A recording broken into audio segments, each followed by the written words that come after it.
Hey guys, I really like doing head and arm chokes. One of my favorite things. And to get really good at something, you gotta know both sides. So I love my defense to it as well. Ideally, I don't get caught in it. I try to defend long before. But occasionally you get some big strong guys and they just push you into that position.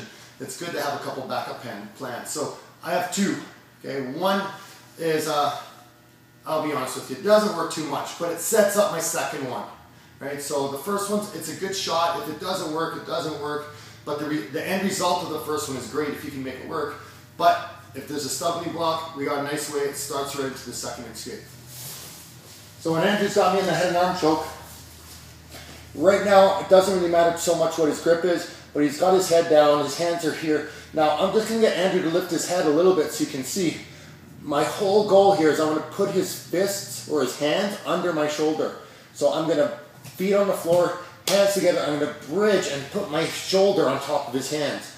As I do that, I'm going to grind. Yeah, there we go.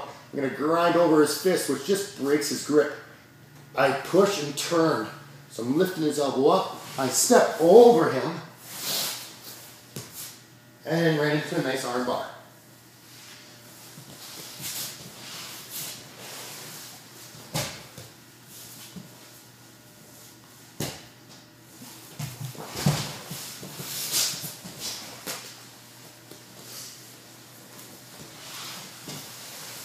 The part that makes this work really well is if Andrew has a gable grip where his elbow is by his ribs, I can collapse his grip really easily by pinning his wrist.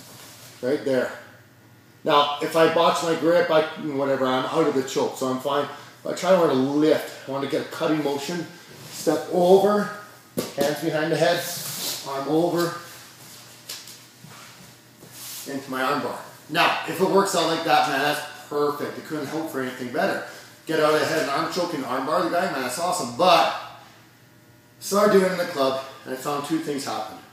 One, guys stopped getting this grip, where it's easy to collapse and break the grip apart. And two, when I bridge, they slide with me. So I can't pin their hands, which is really annoying. So it worked for all of, about a day. So great, right?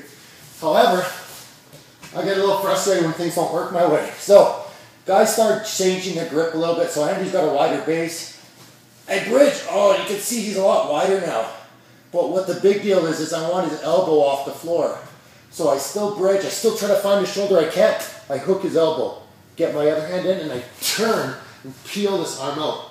Now, half the time, this is where it ends for me. Right, I'm out of the choke, I gotta be careful I don't give him my back. But if I'm a little bit patient and I time it right, when Andrew tries to turn, so he's trying to get onto his knees, I'm gonna roll to my knees just a hair after he starts to turn. And I can duck out and get onto his back. So the part that really makes it work to get to his back is the timing of when to move. So we want him to lift his hips a little bit so it allows me room to move around. So again, he's changed his grip, and when I try to bridge, I can feel his base is wider. Even with this head down, I can't pin his hands to the floor. Grab, turn away, and when I feel him start to move, I have my pressure on my shoulder here, so I have a lot of connection to him. When I feel him try to go for my back, I duck up and spin around. One more time, normal speed.